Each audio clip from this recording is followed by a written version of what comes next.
This is the Big O Show. This is the Big O Show. All righty, there you are. There he is, the man, the myth, the legend that is Cameron Wolfe. Don't forget, folks, to smash the hell out of the like button. And we are headed into April, which you've got to get your taxes ready. All the great folks at KSDT CPAs. And if you got into crypto like I do, they also have a full crypto department. So it's like they know what the hell they're doing. Make sure your CPA knows something about crypto too, on top of all of that. All right, so how you doing, man? I'm good, man. Try to get my energy up. It was a longer night last night that I I wanted there at the owners meeting. So getting ready to go back out there, get ready for some TV. But I'm doing good, man. Last day of the owners meetings, and yeah. All right, I'm not going to feel sorry for your ass or something. Hey, I'm not if you're asking you looking to for feel sorry. sympathy. We're not going to give you any sympathy, okay? Just so you know. Right. No, I'll never ask for any sympathy. All right, I did it you're to myself. You're in a West Palm Beach hotel. Yes. What are you? Did they foot the bill for you to stay even at the Breakers? No, they did not. I am not in the Breakers. Okay, all right. Well, either way, I'm in the Hilton. But it's still a nice hotel. We looking out over the water, so it's still yeah. They take care of us. Nobody's feeling sorry for Cam Wolfe walking around, Worth Avenue, shopping at Gucci and Fendi and all those places. All right, I know you got yourself some new shoes. I get it. So none of us are feeling sorry for you. All right. All right, so let's get into the nuts and bolts of all of this. All right, are the Dolphins done, by the way? Because in Dolphin Nation, we are known in the world of Wall Street as the Gordon Geckos of and I don't know, you might be a little too young. Did you watch Wall Street? Yeah. You know who? Yeah. Greed is good, right? Yeah. Okay, so, indeed. Yeah. So we want more free agents. We want to sign J.C. Treader. We want another. We want what's the Seattle linebacker? Bobby Wagner. Yep. We still want to sign even though there's no cap space or little cap space or whatever. Make it up. So what's going on with the Dolphins? What's your gut tell you? What's your reporting tell you? Are they done? Are you hearing anything? So I don't believe the Dolphins are done, but I think that you probably want to temper your expectations as far as the big move splashes. I don't think they're going after J.C. Treader. I don't believe they're going after Bobby Wagner. Chris Greer said yesterday they're not going after Tyrann Mathieu. So those are the three most popular names I kind of hear from Dolphins fans. Are you going after this guy? Are you going after? And so I don't think any of those three will end up being Dolphins. That being said, I could still see them signing, maybe some another center to compete with Dieter. Probably not a bigger name, but maybe it might be after the draft. If they don't find someone, having a guy compete. Last year they did that with Matt Skura, right? And so he got released, so he didn't win the battle. But I could see them doing that again, where a veteran who's not on a guaranteed contract can come in and try to win the job. If he doesn't, he probably doesn't make the team. So I could see a move like that. I think they'll add another inside linebacker at some point as well, get some more depth on the defensive side of the ball. And, there could be a move on Devontae Parker at some point. I know Greer talked about that and saying, hey, we would anticipate him being on the roster, but it is a crowded room. And I do believe if they got the right pick for Devontae, they would try to move him. So, I don't think there will be any more Tyreek Hill type splashes or Teron Armstead type splashes. So in that sense, I'd say they're probably largely done, but they'll still add, in the next coming weeks and into the draft. We had Ian Rappaport on a little earlier. Your compadre, by the way, of course. Yes. And we asked him about that whole Devontae Parker thing, and has he heard Philadelphia? Because obviously Barry Jackson wrote that, and I personally I was floored because I didn't think you could get a 6-pack of Schaefer beer for Devontae Parker, considering how injury prone he is. But when healthy, the dude can play. So I can see why people will say, hey, man, if we have him for 10, 12 games, he'll help us at least and he'll be productive. And so I kind of get it. Are you hearing any specific teams? Like Barry wrote about Philadelphia, and then he also wrote Today he threw in Indy and Green Bay also as options Yeah. too. So what are you hearing on specifically any destinations for him? So I haven't heard anything concrete on a destination as far as Devontae. I have heard Green Bay is looking for a receiver. They want one in the trade market. Kansas City's still looking for another receiver as well. I don't know if that would be the best fit for him, but they're still looking. Philadelphia is still looking as well. So it's a lot of the teams you mentioned, they are looking for a receiver. It's just whether Devontae is the right fit. I think right now the Dolphins have not got anyone to bid at their price. So whether their price needs to go down or they need to find the right suitor, they haven't found anything. Trust me, if they found something that draft pick wise they felt good about, they would have already moved them. So they are taking calls. They're essentially like as Chris Greer, as the way Chris Greer, the most Chris Greer way he can say it. They're essentially saying, call us. If you want Devontae Parker, call us. We'll keep him. We're not going to give him away, but call us. So I think that's what they're going to do. I think eventually they'll probably have to lower their price, trade value wise, and maybe take a 5th round pick or something. They're like probably that asking for a 4th now, and they're like, nah, we're not doing a 4th. And right. So makes a lot of sense. You mentioned his injuries. He's had some injury issues, but he's largely, when he's on the field, been a starting caliber receiver, probably a number 2 for a really good team. He's been the Dolphins' number 1 a lot of times, and he's a big receiver who can compete in the red zone. So he's probably thinking about Dolphins history, like in the last 10 years, he's probably the most productive receiver they had over the last 10 years. It's not saying much, by the way. It's not saying much. It isn't. But I think that it's a very crowded room. They got 4 guys who are getting starter money or expected to contribute as starters, and they're not gonna. I don't see them keeping all 4 of those guys. So I think Devontae Parker eventually gets traded, if I had to guess on this thing. Yeah, no, that's and you mentioned all those cities you mentioned, dude. I think hamstrings, cold weather. Ooh, that's not a good combination, bro. Right. I don't know how that hamstring loosens up in Green Bay or Philadelphia once we get into November. You know what I'm saying? Right. But the good thing about a team trading for Devontae is his salary is actually relatively affordable given the market. I think he's set to make about $8 million this year, but it's all non-guaranteed. So if a team really wanted to, they could restructure. That deal and figure out a way to put injury incentives in there or whatever you want to do to lower the cap number or to protect themselves. So I still think he's a pretty tradable contract and you can get value for it. Just don't have expectations that you're going to get a second round pick or anything like that. So you mentioned Ian. What did Ian say about Devontae when you asked him? He hadn't heard specific teams, not even Philadelphia yet at this point, but he has heard that he is on the market. So, but he hasn't heard any specific teams either. And that maybe tells me what you said. Mm-hmm. Maybe the asking price is a little too high at this point in time, and that's why they're not moving him. But eventually, if they need the cap space also, they may have to move him too, right? And because you don't want to cut him. So maybe there is a deal on the table right now, but not to their liking. But they may have to take that deal if they want to acquire somebody else and free up some money. Right.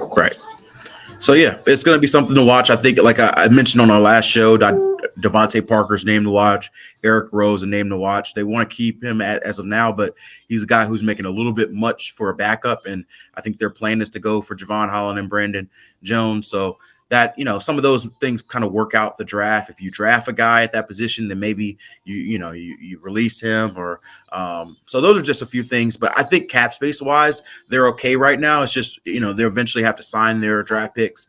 And if they want to, they always like to have a little bit more breathing room under the cap. So, but they have some different contracts they could release or restructure to make things work if they didn't want to make another move. What'd you think of Greer talking about how he gets offers all the time for Michael Dieter? And so, and I thought he also, part 2 of that question, so you can answer also, I thought he also made a lot of sense in, Dieter's played very little center.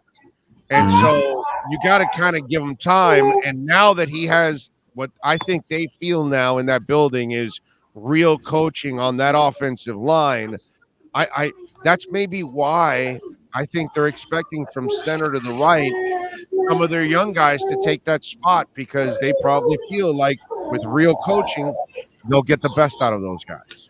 Right. And I think there's the other part we don't talk about a lot is they're switching to a zone blocking scheme, outside zone blocking scheme. So a lot of these guys they drafted are athletic players who may not have had the power or may not have had the technique. So you move into a skill set where the San Fran's blocking scheme, and sorry if I bore people a little bit with scheme, but the San Fran's blocking scheme is really good at hiding players. And what I mean by that is if you have enough solid players around them, you can figure out how to scheme your center if he's not a star player to being a guy who doesn't have to take on the biggest assignment. So you're cutting a certain way, or you're sending a twist a certain way, or you're running the ball a specific run play where you're hiding players. So San Fran was really good at that. And so I could see them saying, hey, we're going to let Austin Jackson and Liam Eichenberg compete for the right tackle spot. We're going to let Dieter compete with, maybe a middling veteran. And ideally they would want Dieter to win that spot and say, hey, we'll try to get the most out of some of these younger players. I spoke with Mike McDaniel over the weekend, and he told me that, look, we had some of these players over the last 3 years on our draft board in San Francisco. Some of the guys the Dolphins took over the last 3 years, as far as Austin Jackson and Liam Eichenberg and Michael Dieter. So it's like, we like these guys coming out of the draft. The Dolphins just took them first. So we're not going to give up on these guys. And he sort of hinted at what you're talking about. We haven't really seen them truly developed, and we haven't got them in our system to do that. So he felt like it'd be unfair to not give those guys a shot. So I think you saw them bring in Teron Armstead and Connor Williams. I think that'll be your left tackle, your left guard. But I think in the right guard will be Robert Hunt. But I think at that center and right tackle spot, they'd love if some of those young guys can end up winning those jobs and fill out the rest of the line. He said Tyreek Hill. Greer talked about how Tyreek Hill said he wanted to get a couple of touches on special teams and get some returns going. Well, that's a good way of replacing Jakeem Grant. So I like that. Yeah, right? I think you'll see it in select situations. I don't know if you're going to see Tyreek Hill as your full-time returner. Fourth quarter, you're behind 3 points. You need to get in a field goal range, or do you want to score a touchdown? Hey, Tyreek, we need you in a return. That kind of deal, right? Right. If you remember back in the day, the Eagles used to use Deshaun Jackson that way, where all of a sudden he had the touchdown on like the game against the Giants, where it was literally as the clock's expiring, and they put him back there, and he's running it back. I remember Tom Coughlin was pissed at the kicker because the kicker wasn't supposed to kick it to him, that sort of deal. So I think you'll see Tyreek in select situations. They'll still need to find a main returner, but yeah, just like Jalen Waddle. Both of those guys had that elite playmaking ability as a returner. You just don't want to have your $25 million receiver or your first-round pick, doing that on a regular basis. By the way, were you like pinching yourself yesterday? Am I really covering like a human being telling me things like, shooting down the Tom Brady rumor, breaking down who the quarterbacks are and their roles, and it's just like you actually have like a coach communicating to you guys. I'm just wondering, like, because it's every day of flow. It's almost like bamboo in your fingernails. You know what I'm saying? So I'm just wondering, how did you feel yesterday when you actually get to walk out with like information? Yeah, so I think the way Mike McDaniel goes about this is definitely refreshing. I just hope that this is the same energy he has throughout the season, So like we're in the off season right now, so everything is lovey-dovey, nobody's losing games, nobody's criticizing this play calling, but I do like that he's unique and that he's going to try to be himself. And he's going to always make some jokes, but he's not like, I think people were kind of pinballing him as like this quirky coach who's always going to say something funny. And maybe he will, but I think like I'm learning more about him. He's really smart and he's really intentional when he says stuff. So he knows the impact that saying, oh, the Tom Brady fake, he knows that everybody's going to, but he wants to make it clear. It's been a priority for him to make Tua know that he is the guy and I'm shutting this stuff down. And we talked about it a lot last year. That was not their MO last year. They did not care about the whole distractions narrative. And I think as a younger coach, well, Flo was young too, but as a younger minded coach, like as far as like new age thinking and how social media impacts things, I think that he understands the value of telling the media stuff and putting out messages that they are clear with. Well, but some things are not old school or new school. I've Right. never seen what Flo did. Most Right. coaches, So they define the quarterback position, who's the man, and they support the man every single time. You know what I mean? So Flo's As way much is as a lot we, of the listen, right. we're Dolphin fans. You know how many quarterbacks we've questioned since Dan Marino? And it didn't matter. Most of the coaches that were here were going to stand by their guy, and you understood that. What we saw the last 2 years, I've never seen anybody mishandle the quarterback position so badly. No, I think you're right. I think that definitely could have been handled a lot better. Your Flow kind of came from that Belichick tree, so it's the Belichick style of I'm not going to tell you anything. I think that my way is, I'm going to do it my way, and don't listen to anybody outside of the building. And maybe it works for the Patriots because they were winning in that realm and they had Brady. But for a lot of these new players, you can't just have that hard line style. So I think that they'll appreciate Mike McDaniel, and like I said, him being refreshing. You already heard some of these players talk about him. Even guys who just signed him and never played for him, and it's like this dude is the most different than any coach I've had, and it's because he's straightforward with you. Like sometimes you just don't need to sugarcoat it. Like the one thing that bothers me the most about coaches is they think everything is a competitive advantage. Like sometimes it's not. Sometimes it's just information. Who's calling the plays? Right. That's not a competitive advantage, bro. Exactly. There's no competitive advantage there. That's you just being a dick, basically. That's all it is. Just being a jerk. Because there was no but then again, he maybe also want to keep it under wraps because it was such a screwy situation that he knew that it would be judged, and it should have been judged. You know what I'm saying? So that's where it kind of goes in a negative direction, unfortunately, for Flo on that one. I have one more thing that I was going to ask you before I let you go on the oh, damn it. Now I forgot what I was going to ask you now. Lost your train of thought. Yeah, man. I don't know what. Now I completely forgot what I was going to ask you overall. Well, it doesn't matter. What are you working on for NFL Network so folks can check you out? Yeah, we'll be on NFL Now today, 1 to 3 here from Palm Beach. So I'll be on there. I'll talk some Dolphins early on in the show, and I'll talk some Carolina Panthers later on in the show. I'm about to head down to the meeting shortly. They're going to make a decision on this overtime ruling. Rap Sheet doesn't think it's gonna. He doesn't think there are enough people overall. Exactly. There's a lot of people who are. There's a lot of people who are torn on it, and you need 24 votes to be able to pass it. So it's so hard to get anybody to agree on anything. 24 people, I guess it's either vote no or they're going to table it till May. There's another spring meeting in May. So sometimes they quote unquote table it until then. So, but we're going to go down there. They'll probably do a press conference in about 30, 45 minutes to decide on that. And then Roger Goodell is probably going to wrap up the owners meeting later on this afternoon. They're going to end the day early. You know how these owners do. They want to get out and do their own thing as quickly as they can. So they're going to end the day early, and then we'll be done. So there you go. They check me out. NFL Network. They get in their private jets, and you just get in your car and jet south to your house. That's all. Exactly. Heading down. My birthday is tomorrow, so I am looking forward to being done work so I can hit the golf course and enjoy the rest of my day with my family. Happy birthday. Happy early birthday, my friend. Thank you. Thank you, my man. Thank you as always, my brother. We will catch up later on in the week. Sounds good. All right. You got it. There you go. The birthday boy. Yeah, baby. Cameron Wolfe and our KSDT Miami Dolphins and NFL report.